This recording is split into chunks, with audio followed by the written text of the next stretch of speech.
Hello po, good morning po. Mag-almusal po ulit tayo ngayon. Samahan niyo ako mag-almusal. Meron tayo ditong paksiw na tilapia. Ito. Tapos meron tayong naglaga ako ng itlog. Tapos fried rice po tayo. May kasabay po akong kakain, yung chewing ko. Dali. Kanin. Kanin. Mainit dyan. Meron akong ekstrang sabaw nitong paksiw na tilapia. Namiss ko kasi yung paksiw na tilapia. So, nagpaksiw ako na. Nagpaksiw ako. Yan. Ay, eto pwede na itong serving spoon tong nasa Kuha ko ng tilaps. Ay, naputol si ulo. Ano ba yan? Yan. Nilagyan ko po siya ng talong. Masarap kasi ang talong. May sili. Yan. Luya. Mamaya na ako maggata ng luya. Yan po. Kain po. Itong itlog, kita nyo yan. Nilaga ko. Nabasag. Ano ba? Nasaan ba yan? Nasaan ba yung basag? Saan ba dumaan? Mabigat naman, oh. Dito yata dumaan o dito sa kabila, yung pula. O, itong, hindi basag gano'n. Ayaw mo? Magandang itlog. Maganda yan sa umaga. Lalo na yung puti. Maganda yan sa diabetic, sa Sarap.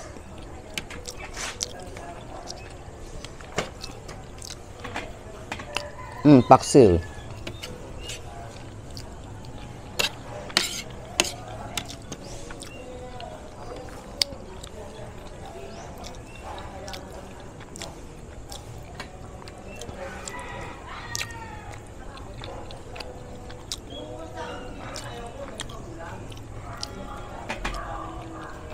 Si Chris, na-miss din niya ang paksiw na tilapia.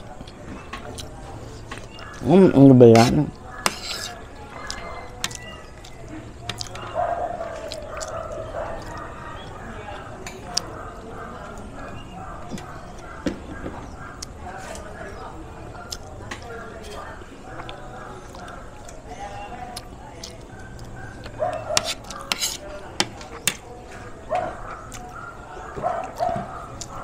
Maganda yung nabili kong tawag nito? Talong. Ano siya? Ito yata yung walang natanggalan ng pula. Ay, hindi. Ba't may tubig? Kasi nabiyak eh. Nabasag pag ko.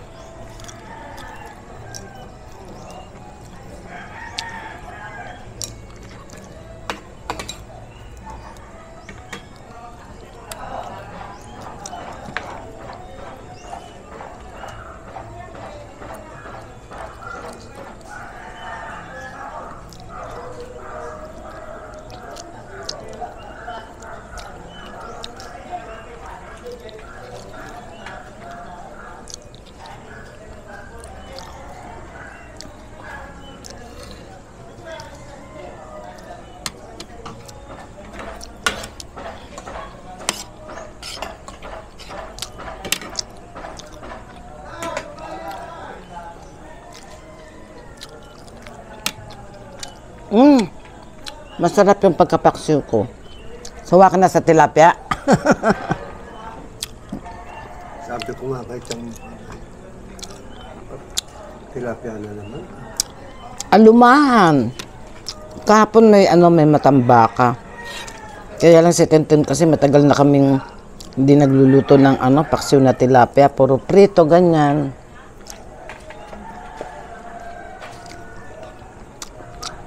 Daming asan kaya yung kandila? Anong oras umaalis si Ate Santa? Tanghali.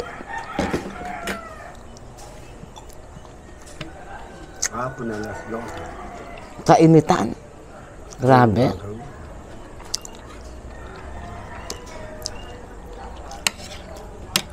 Kainitan yun.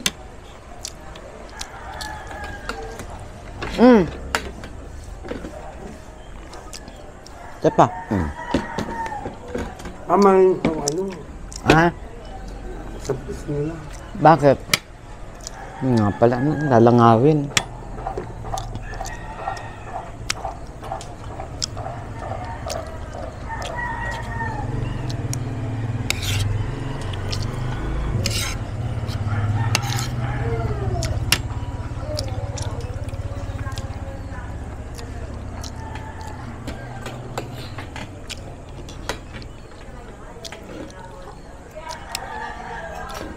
Hindi ka nagluluto. Kala ko ikaw. Sabi kasi ni Ate Neta, sana daw, si Rodel na magluto. Sabi ko siguro siya naman umuwi. Alam naman niya yun.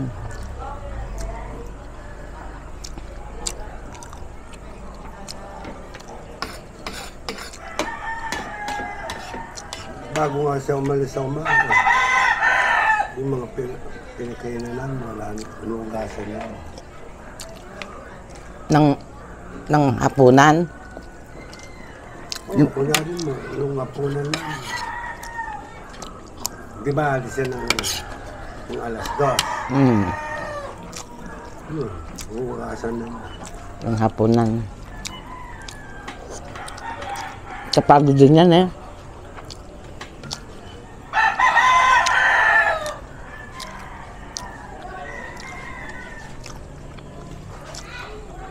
Wala.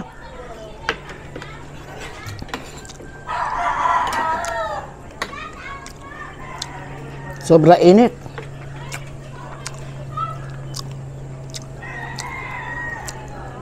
Akala nila kaya walang pasok ngayon dahil sa solar eclipse.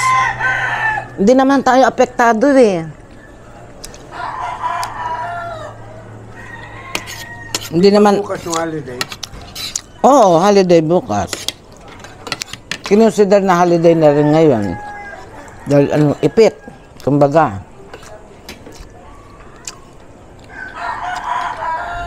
Sa sobrang init, kaya inaano nila eskwelahan. Niiwasan nilang mag face to face. Mga teachers nga na nilang na lang pumapayag ang DepEd na magsibilyan dahil di ba siyempre meron silang mainit ang uniform ng teacher, kumbaga may ganyan hindi siya cotton talaga.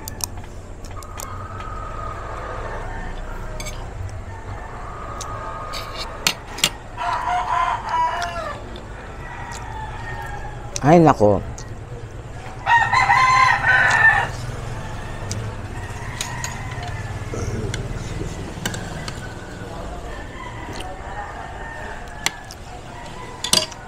Ang sarap nitong talong. Grabe.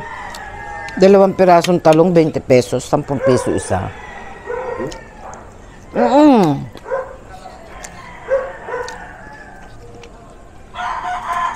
Yung minsan may naglako kay Bong. Kumbaga, yata nila. 20 pesos lang daw ang kilo. Ay, oo, 20 pesos ang bigay kay Bong. Siyempre, titinda pa yun. Ewan ko ba?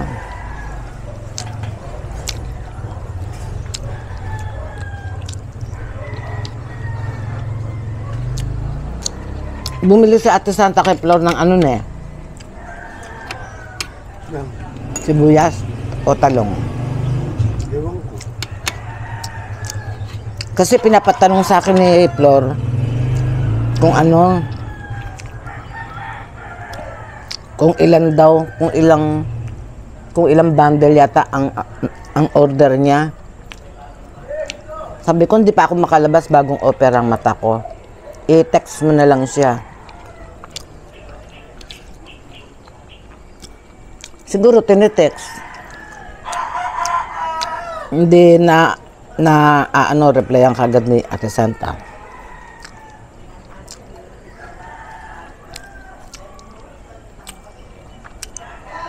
Inom na ako ng gamot. Minom ka na ng gamot mo?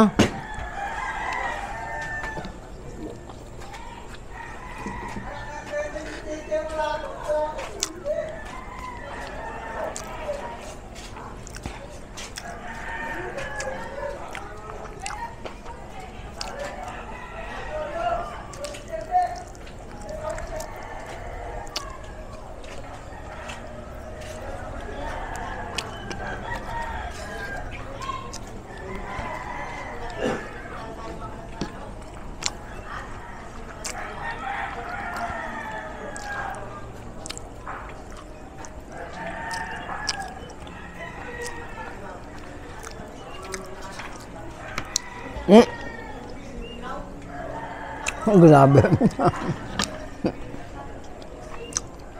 Nakalimutan akong maglagay ng kandila.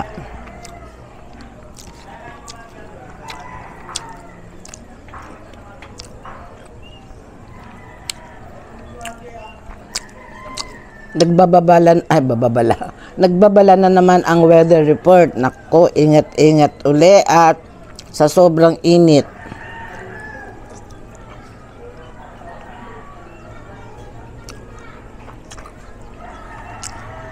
Pero napansin ko, paggabi, madaling araw,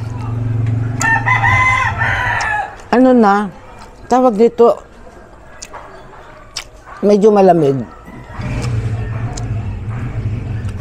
Maidapa ko nga itong mga to.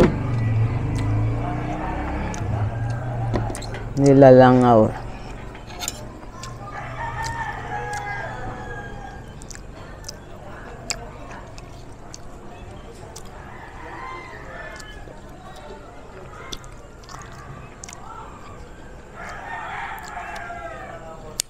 Tamis ng mamangga. Masarap sa ano siya, masarap sa iulam sa sinangag na kanin. Try nyo guys. Sinangag na kanin tapos sinog na mangga. Ulam nyo, yan lang. Solve na.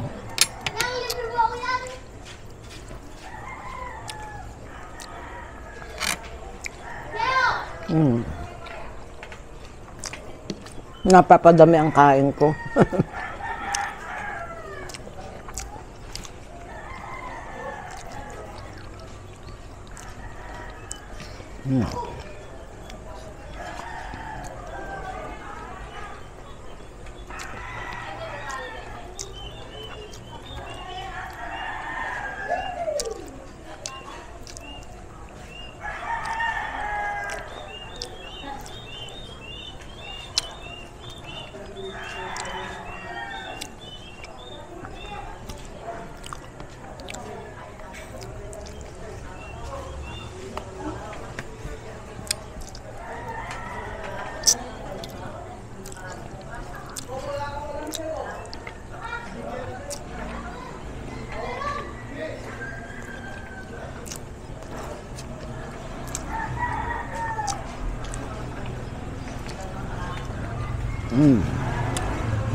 Sarap.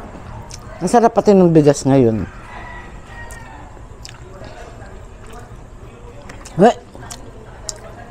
Kunin ko itong buto.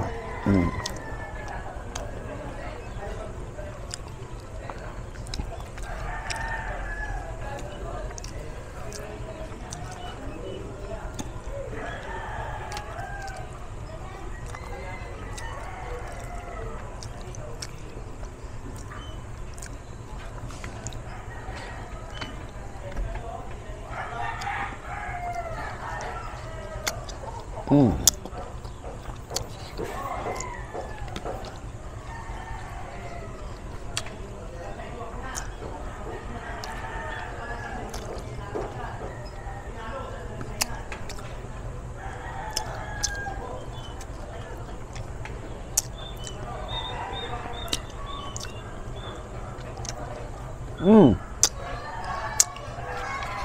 ba yan? Supi. Dito ko nga ilagay.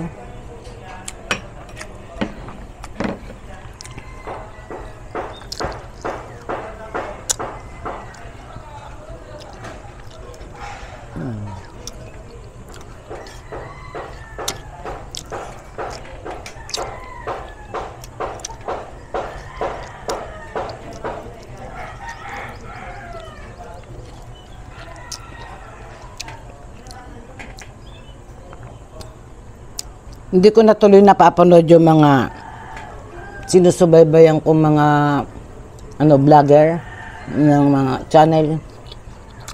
Ang ginagawa ko, pinapakinggan ko na lang.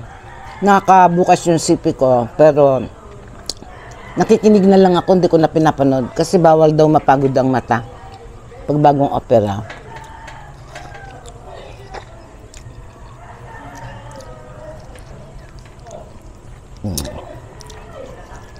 Ayoko na. Inom na lang tayo ng coffee.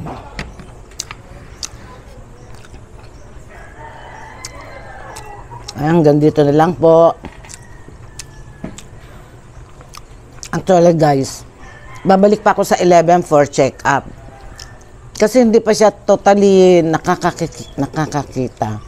Hopefully mamaya, parang nabanggit na bubuksan daw yata ay ano ba yata uli o operahan. Ako, wag naman sana.